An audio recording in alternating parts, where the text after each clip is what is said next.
Saya membandingkan ya jumlah kompetensi K13 dengan kurikulum Merdeka ini. Contoh yang kita ambil misalnya ini bahasa Indonesia di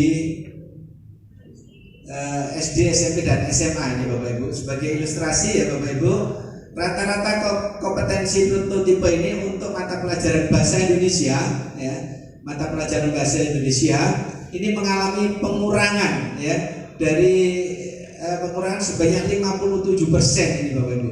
57% dari 52 ke 22 ini Bapak Ibu. Dan maksudnya dari ini ya, ada penurunan 57% dari rata-rata jumlah KD yang ada di K13 ya. Jadi Bapak Ibu nanti tidak dalam pembelajaran sudah tidak terlalu berat ya, karena ada pengurangan.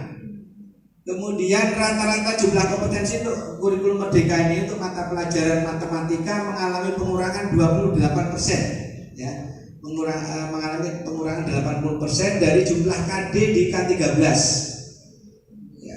Nanti makin ringan Bapak Ibu. Kemudian rata-rata jumlah kompetensi kurikulum untuk mapel sains ya, itu 19% pengurangannya ya, dari KD ke K13.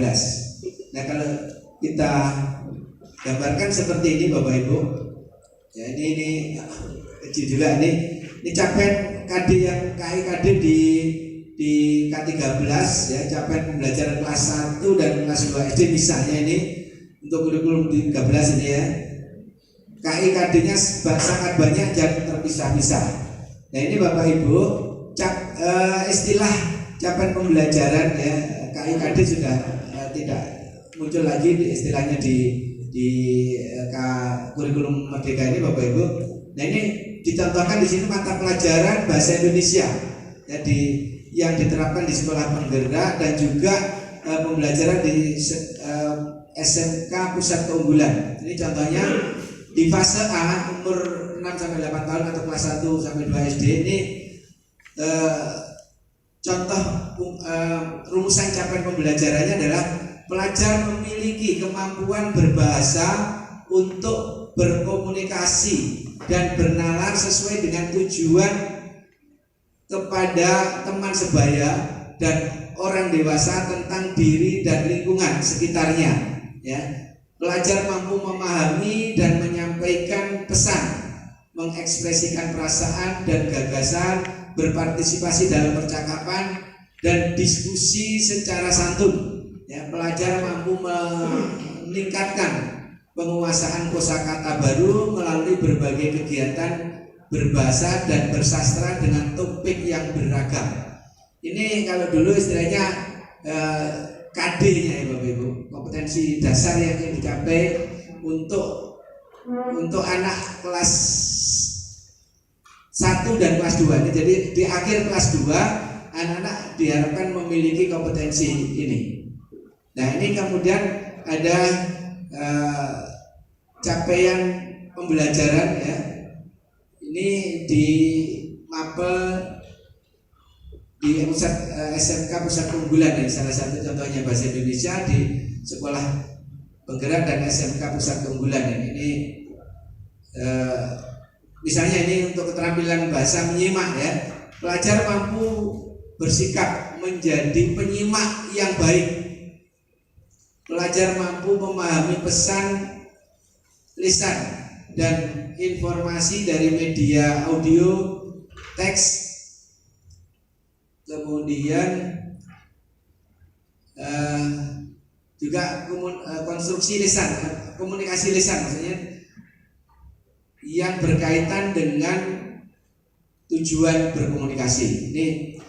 Nah Bapak Ibu, capaian yang ditulis dalam paragraf itu secara utuh ya dan mudah dipahami sebagai satu kesatuan. Artinya rumusan capaian pembelajaran ini dirumuskan dalam satu paragraf utuh yang harapannya mudah dipahami. Nah Bapak Ibu sekalian, karakteristik yang lain, karakteristik utama dari K13 kurikulum Merdeka ini Bapak Ibu adalah fleksibilitas perancangan kurikulum sekolah dan penyusunan rencana pembelajaran. Nanti Bapak Ibu akan ada sesi khusus, mestinya nanti kementerian atau juga di daerah akan ada melaksanakan semacam pelatihan untuk kurikulum merdeka ini ya, karena skemanya seperti itu.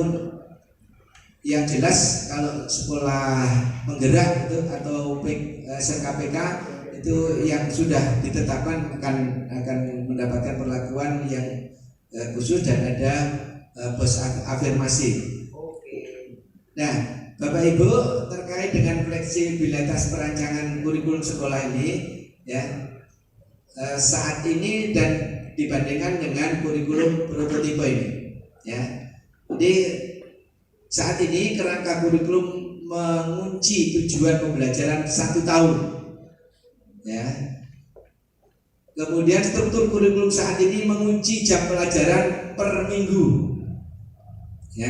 1 minggu Bapak Ibu berapa JP itu kan sudah ditetapkan. Nah, untuk kurikulum merdeka ini Bapak Ibu penetapan tujuan pembelajaran per fase ya, per fase 2 sampai 3 tahun ya, untuk memberi fleksibilitas bagi guru dan sekolah. Jadi capaian pembelajaran yang dirumuskan di kurikulum merdeka ini untuk jangka waktu per fase 2 sampai 3 tahun. Jadi pencapaiannya, durasi waktunya itu antara 2 sampai 3 tahun. Makanya tadi dalam bagian tahapan atau fase-fase tadi, kelas 1 sampai kelas 2 SD itu masuk fase A, kemudian kelas 3, 4 SD itu fase B, fase C itu untuk SD kelas 5 dan 6, fase D itu SMP ya 3 tahun itu. Ya, kemudian fase E dan fase F itu ada di SMA. Ya. Ini Bapak Ibu. Kemudian Bapak Ibu, kurikulum merdeka ini menetapkan jam pelajaran per tahun ya, per tahun agar sekolah dapat berinovasi dalam menyusun kurikulum dan pembelajarannya. Jadi jumlah jam per tahun itu berapa, dan nanti sekolah bisa membagi, bisa menggunakan blok ya, atau juga menggunakan jam pembelajaran seperti konvensional saat ini. Nah, Bapak Ibu, ini ada juga istilah yang mungkin sementara belum Bapak Ibu kenal, adalah ada capaian pembelajaran dan ada alur pembelajaran. Ya, ini capaian pembelajaran capaian pembelajaran contohnya bahasa Indonesia ya. Ini seperti ini ya. Jadi bisa terbaca nggak ini? Dari belakang memang kecil-kecil di sini tulisannya karena mengambil dari buku. Nanti materi yang terkait capaian pembelajaran yang sudah dipermenkan sudah disahkan itu nanti akan kami bagikan lewat panitia saja. Bagaimana Bapak Ibu? Panjenengan punya grup gitu, WA misalnya, grup WA SMK, atau nanti bisa hubungi panitia atau bagaimana? Yang kemarin pendaftarannya mungkin lewat WA ya. Nah itu nanti biar dibagi atau di share di sana ya. Ini Bapak Ibu contoh capaian pembelajaran ya. Kalau saya bukakan ini capaian pembelajaran yang ya